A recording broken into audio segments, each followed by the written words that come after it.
All right. Financial direction, not financial perfection.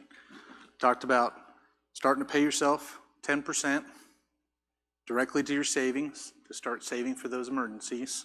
Started the next session talking about exactly what to do with the remaining 90%. And again, this is all after you have donated whatever you have set aside to donate to God as a Christian. And then we talked about the 65-20-15 rule, and if you can't do that, go into a 70-20-10 rule as best as you can. So now that you're saving your 10%, you're starting to build that emergency fund, you're starting to budget all your money down to the last penny, the last dollar, so you have a zero-based budget, which is what that is called, where you're assigning a transaction, you're assigning a job for every single dollar. Now what? So now we're going to talk about building for the future, investing. So how do I invest? Well, first of all, we don't ever want to invest in anything you do not understand. I do not understand laundry cleaners, dry cleaners. I will never invest in a dry cleaner until I educate myself on what dry cleaners are. I don't understand hotels. I will not buy a hotel until I educate myself. So anything that you plan on investing in, it doesn't matter how good the returns look, it doesn't matter how good the opportunity looks, if you do not understand 100% of that opportunity or that investment, do not invest. It's always a recipe for losing your investment, okay? So what's the first thing you should invest in? Most companies, and we've talked about this before, offer some type of 401k match. So 401k is just a tax-deferred system set up for you to invest from your employer, and they will match a portion of that investment, and you will get some tax benefit from that. So 401k with a match. If you do not have a match for your 401k, then you can look into like a Roth IRA or a traditional IRA if a 401k is not offered through your company. And there's different nuances to that. A traditional IRA is you invest first and then you pay taxes on what's left, but when you start pulling money out in the future for your retirement, they're going to tax you. And a Roth is where you get paid first after your taxes, and then you invest the money after taxes, but the benefit is when that money grows, it grows tax-free, and when you pull it out for your retirement, you're not taxed on that income. So there's different methods for investing, and that's part of the education, okay? So let's say you've just got a 401k with a 5% match or a 3% match. You want to immediately, you're essentially giving yourself a pay raise right off the bat. So if it's 5% match, you're giving yourself a 5% pay raise by putting in 5% because your company is matching that 5%. So now you're getting a total of 10% in that 401k. And so that's a really good option to start with. But inside of that, you have to choose what to invest in. Well, how do you choose? This is where I go with, if you don't understand the investments, you can pay somebody in those companies to invest for you. But one of the easier things that I've done that Dave Ramsey has always suggested is a specific percentage to different investments, and we'll talk about that. But one of the more typical ones is when people don't understand what to invest in, they choose what's called a targeted date investment group. And we're going to talk about that just a little bit, because a targeted date investing has way higher fees than traditional investing. Because what they're doing is you say, well, I'm going to retire in 2075. So you pick the targeted date investment package that says 2075, and then they go in there and they take your money and they invest it in a very specific way where it's got higher returns but higher risk in the front end, but along the years they slowly move that to lower risk and lower risk and lower risk until they're investing in something that's so low risk there's no risk at all. But every time that they sell and buy and sell and buy, there's fees associated with those transactions because that's how they get paid. So there's generally, and I say that loosely, because there's probably one out there that has very little fees that I don't know about, but generally a targeted date investment account has much higher fees associated with it. So you want to be careful about doing that. That is a system designed to help you to have higher returns in the front end, and then when you get to that target date, it gets lower and lower risk, but also lower and lower returns. So I personally stay away from those. I did not do those. What I did was I went with Dave Ramsey. Dave Ramsey said 25% into small cap, 25% into mid cap, 25% into large cap, and 25% into international. That's what I did. But I didn't understand what that was.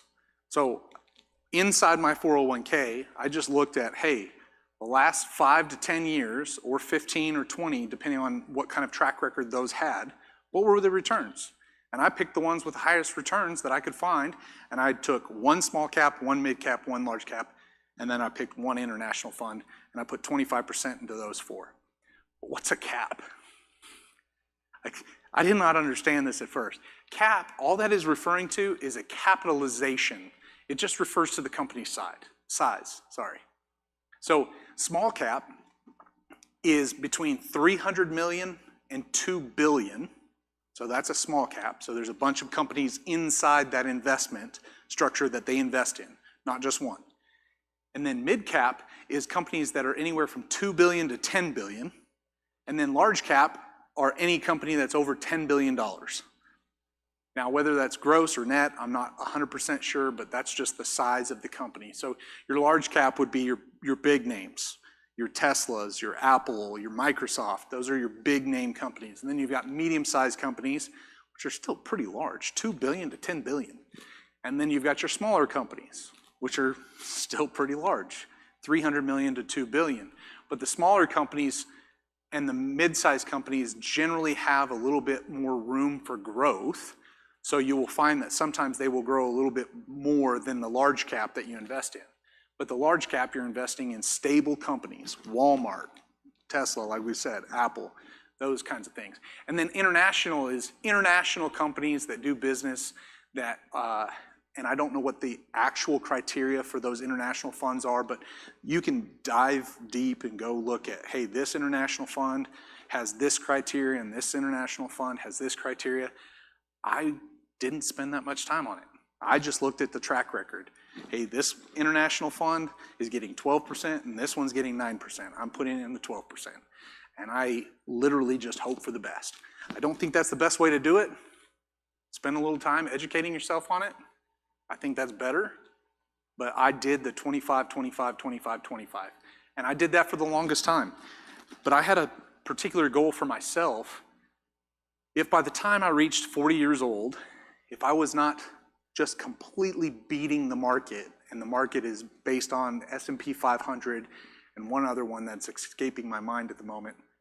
You happen to know what it is, Michael? They always base it on the S&P 500, NASDAQ, and Dow, I think. Dow Jones.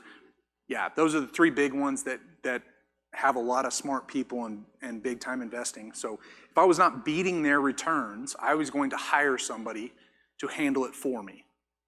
And so that's what I did. I wasn't beating the market. I think I beat it by like 0.5%, which wasn't great, but it wasn't bad either. So then when I turned 40, I went and hired a financial advisor to start investing those funds for me. But there was two things I looked for in a financial advisor, and this is what I would suggest to anybody. If you don't understand investing, and if you don't want to go spend the time to learn it, find a financial investor who is hungry, like hungry to earn money for himself, because they only earn money when they grow your fund, as long as they are a fiduciary. And the two things, fiduciary, functionary. Chick-fil-A, cashiers there, they're functionaries. You walk in, say, I want a number one chicken sandwich, and then you're like, no, I don't want that. I want the nuggets. Well, they're gonna cancel that order and give you exactly what you want. A fiduciary is somebody that is obligated to act in your best interest, even if you are not. So if you say to a fiduciary, hey, I want to put all my funds in this brand new crypto, He's gonna look at you and he's gonna tell you no if he is a fiduciary. A functionary will be like, yeah, go for it. But that's not what you want. When it comes to investing and growing your retirement, you want a fiduciary, somebody who is legally obligated to act in your best interest. And then the second thing that I looked for is they generally charge you a small percentage based on the amount of money that they are handling for you. And it's anywhere from 0.5% to 2%. I personally looked for somebody that was 1% or less. That's what I looked for, and I was able to find one. So they're out there, they're available, there's different companies you can go with, but that's where I would start. If you don't feel comfortable managing your own profile, hire a fiduciary who is a professional.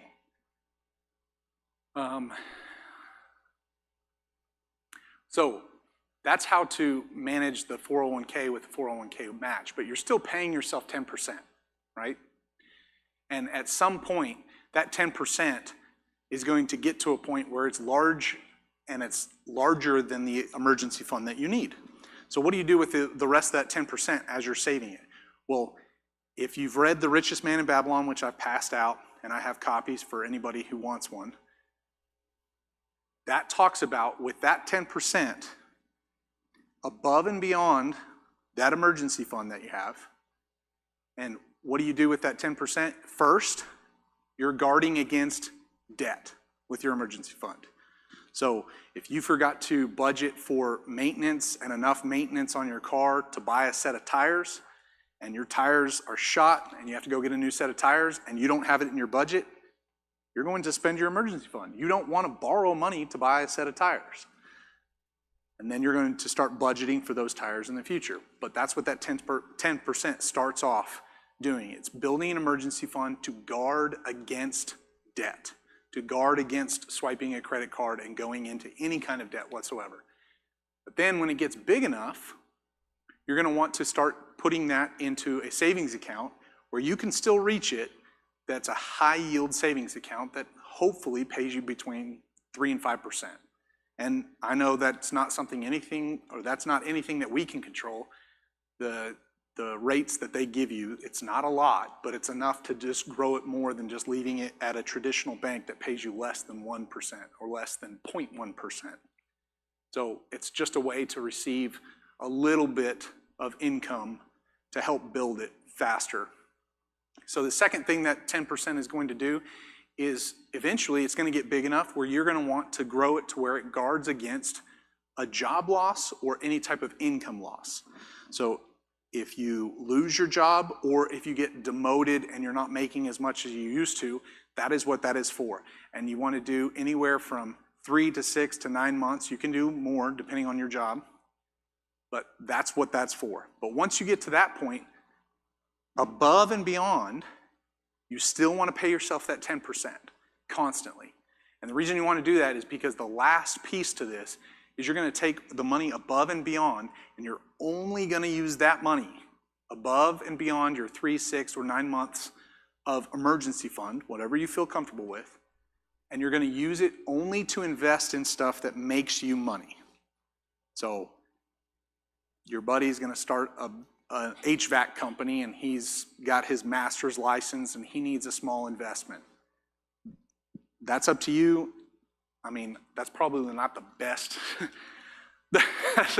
Honestly, that's probably not the best example because when you mix money and friends, and that's another story. But you only want to invest that money in things that are going to make you money. So whether that's buying a rental property where you can have somebody manage it and get cash flow from it, whether that's investing it with your fiduciary to increase your retirement account outside of your 401k. You know, there's many, many ways you can do that through Roth and another traditional IRA.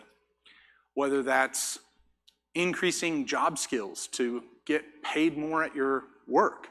Sometimes that's very, very helpful. Sometimes it's a side business. I went and paid for my realtor license out of that and then got a realtor license to earn more money on the side. So stocks, ETFs, etc. But that's kind of how you want to invest, and that's the basics.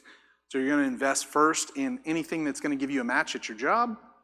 And then secondly, after your 10% has collected enough to guard against not only debt, but it's guarding against the loss of your job, that's when you're going to be able to start taking those extra amounts and invest in more things. Excuse me. And that's where it starts to get a little bit fun. But again, finances, they're boring. It's not the instant gratification that we're used to. You don't just go out and buy something and all of a sudden you have it. Finances is a slow, slow process. And like I shared in the very beginning, it took me 10 years just to get to the point where I was completely out of debt. And I corrected that fact because I have a rental property and that still has debt on it. But that rental property is completely being paid by the renters. It's not something I'm really worried about. I can put another renter in there and still get that cash flow. But it's a slow process, and it takes time, and it takes commitment, and it's going to slowly build up. But as you've seen before, over time, with that compound interest that you're now turning to work for you instead of against you, you're going to see that income or that money slowly start to build, and then at the end, after years and years of doing it, it's just going to take off. And that's the power of the compound interest that we were talking about. So that's just kind of a brief overview on how to invest, and we can talk about it more as soon as we end the live stream.